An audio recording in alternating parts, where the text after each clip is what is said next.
Est-ce que toi aussi, tu es du genre parfois à avoir l'impression que tu es trop émotif, trop sensible, que tu te mets trop facilement en colère, que tu t'énerves trop facilement? Ou bien peut-être qu'on te l'a dit, tu es hypersensible, tu es hyper émotif? Ouais, ça te parle, on te l'a déjà dit. Ok, alors aujourd'hui, je voudrais te poser 4 questions à ce sujet.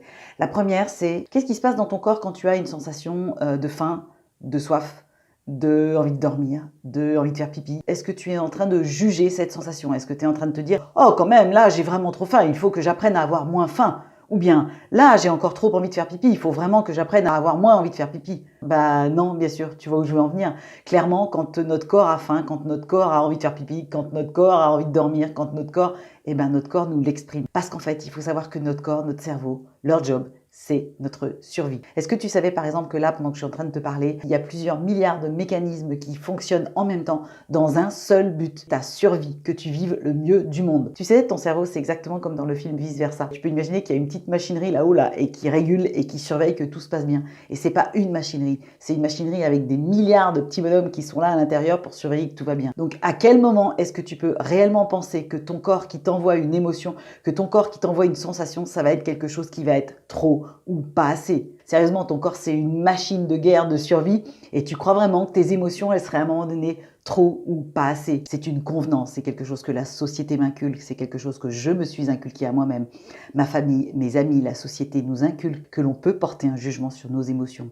Et du coup, la deuxième question qui rejoint finalement la première, c'est ça veut dire quoi? Trop émotif, trop sensible, trop en colère, trop triste? Je veux dire, est-ce qu'il y a une norme? Est-ce qu'il y a des bouquins?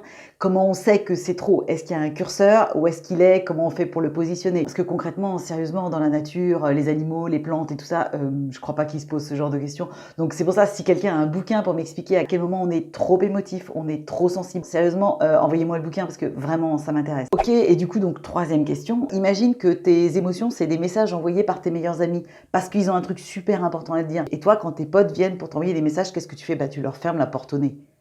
Sans déconner quoi. À ton avis, qu'est-ce qu'ils vont faire tes potes? Bah, ils vont revenir et ils vont taper de plus en plus fort, de plus en plus fort. Et nous, les êtres humains, on a pris l'habitude de considérer que quand ça tape trop fort, c'est mal. C'est mal de quoi? C'est notre corps qui nous envoie un message pour nous dire « Attention, là il y a un truc auquel il faut faire gaffe ». Évidemment que plus on est en train de lutter contre le message, moins on écoute le sens du message. Ok, quatrième question. Du coup, j'aurais que tu repenses à la dernière fois où tu as eu l'impression d'être trop émotif, ou trop agacé, ou de ne pas avoir su gérer ton émotion. Maintenant, j'aurais que tu te demandes, si tu imagines que cette émotion-là, c'était un message, et si tu la regardais autrement, et si tu te demandais, mince, qu'est-ce qu'elle est en train de me dire là? C'est comme s'il y avait quelque chose en moi, c'est comme s'il y avait un besoin, quelque chose que j'ai du mal à écouter, que j'ai du mal à entendre. Je ne vais plus porter un jugement sur le message que mon corps est en train de m'envoyer. Qu'est-ce que ça voulait dire là pour toi? Qu'est-ce qu'il y avait derrière? Qu'est-ce que ton corps, qu'est-ce que les petites parties de toi-même là qui sont aux manettes, elles voulaient te dire la dernière fois que tu as eu cette émotion-là avec ce message-là? Si tu as envie de creuser un peu sur ce sujet et sur d'autres sujets, n'hésite pas à t'abonner, à liker, à partager, à commenter.